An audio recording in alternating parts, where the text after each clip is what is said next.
Now, some of you might roll your eyes when we start on the top where we're going to start, but you have to take things into account here.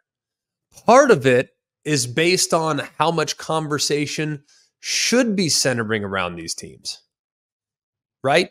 So a little bit's based on expectations. A little bit's based on maybe there's other teams that have kind of stolen the spotlight for whatever reason. So when we start with the Georgia Bulldogs, you'll understand I still think that universally speaking, people have Georgia at worst, the number 2 team in college football coming into the season. But how much time? Seriously, I've looked back through my notes.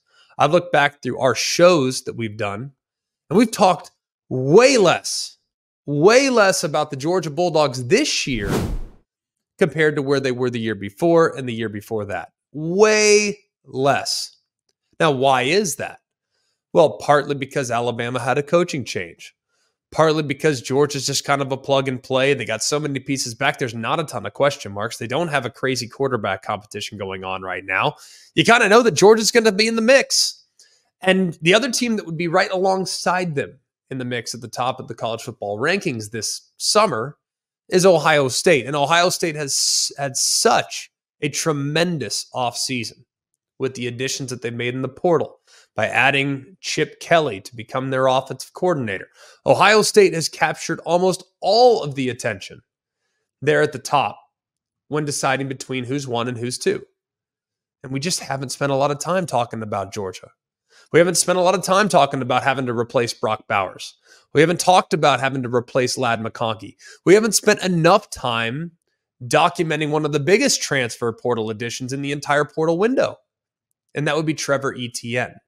We talked a ton about Quinshon Judkins going from Ole Miss to Ohio State, but we haven't talked that much about Etienne, who might be as good of an all-purpose player as there is in the SEC. We haven't talked about the development of Dylan Bell and how he might be the next version of Brock Bowers. Now, you're going to say he doesn't play tight end. I understand that. But the versatility that Dylan Bell has showcased in his Georgia career is pretty remarkable, right? A guy was a slot receiver and an outside receiver. And then, hey, we have some running back depth issues. Let's just move you back to running back and hand you the ball. That's what Dylan Bell is capable of. Carson Beck's the best quarterback in the country, according to a lot of experts. And everyone that is kind of documenting the NFL draft for next year has Carson Beck at number 1 or number 2 or number 3, depending on how you shake out. Haven't talked that much about the defense, a group that at times last year on the edges of the defense were somewhat unrecognizable. And I'm talking about the games against Missouri, when the stretch zone just hit them time and time again, the game against Georgia Tech where they got gashed on the ground, the game against Alabama where they got pushed back off the line of scrimmage as well. We haven't talked about those things. Partly because I think some of those things will be shored up this year. Mykel Williams will be at 100% from day one, which is huge. Might be the best edge defender in the SEC when he's at 100%. And then some of the kind of losses and the people that have been lost on defense the last couple of years, Javon Bullard, Malachi Starks is going to be right there. He's going to be just fine. Kamari Lassiter, no problem. Next man up. So I think Georgia's kind of flying under the radar in a weird way, aren't they?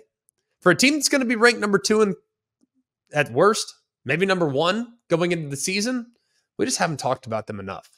I can promise you we'll make right on that bet, though, because we're going to talk about them a lot moving forward, because we need to spend more time on a team that could very easily win their 3rd national championship in 4 years. Team that is arguably the alpha dog program in the sport. Pun intended, of course. DAWG.